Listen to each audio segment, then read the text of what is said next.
Imagine being so powerful that your word is law, that armies march at your command, that entire nations bow before you.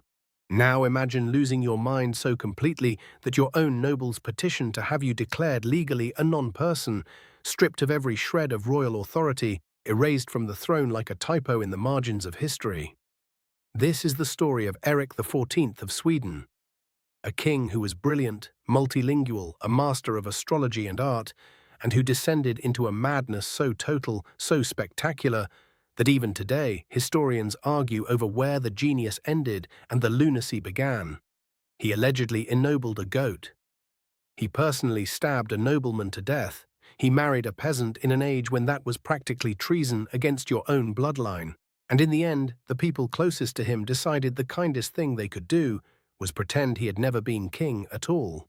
This is one of the wildest stories in European history, and I promise you, it only gets stranger from here. Let's travel back to 16th century Sweden. The year is 1533, and a boy named Erik is born to King Gustav Vasa, the man who essentially founded modern Sweden by breaking it free from Danish control. Erik was the firstborn son, the golden child, the heir to a brand new dynasty. And for a while, he looked like he was going to be one of the great kings of Europe.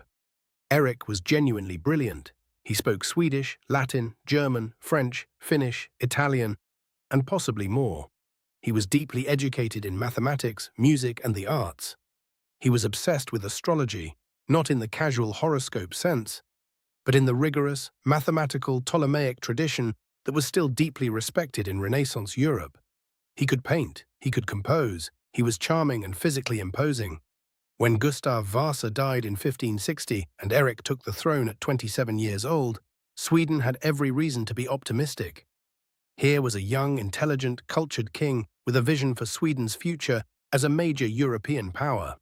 He immediately launched ambitious diplomatic campaigns, even attempting to court Queen Elizabeth I of England. Yes, that Elizabeth. He sent her portraits, letters, proposals. She politely declined multiple times, but Erik kept trying with an intensity that bordered on obsession. And that word, obsession, is going to become very important in this story, because the same relentless focus that made Erik brilliant in his studies would eventually turn inward, twist, and consume him entirely. The problems started almost immediately. Erik inherited a kingdom, but he also inherited brothers. His half-brothers Johan and Karl held vast duchies within Sweden, and Erik was pathologically terrified that they were conspiring against him. Now, to be fair, this was 16th century Scandinavia. Brothers absolutely did conspire against kings. That was practically a national sport. But Erik's fear went beyond healthy caution into something darker, something that colored every interaction and poisoned every relationship. He appointed a man named Göran Persson as his chief advisor, a brilliant but ruthless commoner who became Erik's instrument of terror. Together, they began building cases against the Swedish nobility, accusing powerful families of treason with evidence that ranged from flimsy to fabricated. Erik saw conspiracies everywhere, in letters, in glances across the court, in the way a nobleman held his wine goblet at dinner. His astrology, once an intellectual pursuit, became a frantic search for celestial confirmation of the plots he was certain surrounded him. He would cast charts to determine which nobles were loyal and which were secretly planning his murder. He began issuing erratic orders, changing his mind violently, raging at servants and diplomats alike. The court started walking on eggshells. Foreign ambassadors sent dispatches home, describing a king who could be charming and lucid one hour and screaming about invisible enemies the next. And then there are the stranger stories, the ones that sit in that uncomfortable space between documented history and legend. The most famous is the goat. According to multiple accounts, Erik allegedly elevated a goat to the rank of nobleman, complete with a title and lands. Now historians debate whether this actually happened, whether it was a joke that was misunderstood, or whether it was a story invented later to justify what came next. But the fact that people believed it, that it fits seamlessly into the portrait of Erik that was emerging, tells you everything about how far things had fallen. Everything came to a head in 1567, in an event so shocking it essentially ended Erik's reign 2 full years before he was officially deposed. Erik had imprisoned several members of the powerful Sture family, convinced they were at the center of a vast conspiracy against him. The Stures were one of the most prominent noble families in Sweden, with a lineage that arguably rivaled the Vasas themselves, which of course only made Erik more paranoid. On May 24, 1567, something inside Erik snapped completely. He went to the cell where Nils Sture was being held. Accounts vary on exactly what happened next, but what is generally accepted is that Erik personally attacked Nils Sture with a knife, stabbing him. Whether Erik delivered the killing blow himself or whether his guards finished what he started is debated, but Nils Sture and several other members of the family were killed that day. What followed was perhaps even more disturbing than the murders themselves. Erik fled the castle and disappeared into the surrounding forests. For days, the King of Sweden wandered through the woods, reportedly raving, weeping, and talking to people who were not there. When he was finally found and brought back, he was in a state of complete psychological collapse. He would swing between catatonic silence and frenzied outbursts. He reportedly did not recognize people he had known for years. He would apologize for the murders with what seemed like genuine, devastating remorse, and then hours later deny they had ever happened. The court was in chaos. Göran Persson tried to hold things together, but the damage was catastrophic.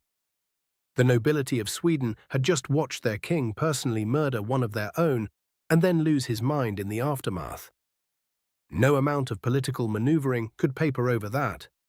In the middle of all this darkness, there is one thread of Erik's story that is genuinely touching, and depending on your perspective, either romantic or another sign of his disconnection from reality. Her name was Karin Monsdotter. She was the daughter of a common soldier, a peasant woman who had been brought to court as a servant. Erik fell in love with her, deeply and completely, in a way that seemed to calm the storms raging inside him. In 1568, in one of his more lucid periods, he married her. He made a peasant girl the Queen of Sweden. In an era when royal marriages were geopolitical chess moves, when kings married princesses to seal alliances and secure borders, Erik married for love. Karin, by all accounts, was gentle, patient, and one of the few people who could reach Erik when he retreated into his darkest episodes. She bore him children, she stayed by his side through the worst of his madness, and history has been remarkably kind to her. After everything fell apart, she would go on to live a quiet, dignified life, remembered as one of the few genuinely good people in this entire catastrophic story. But her elevation was the final insult to the nobility.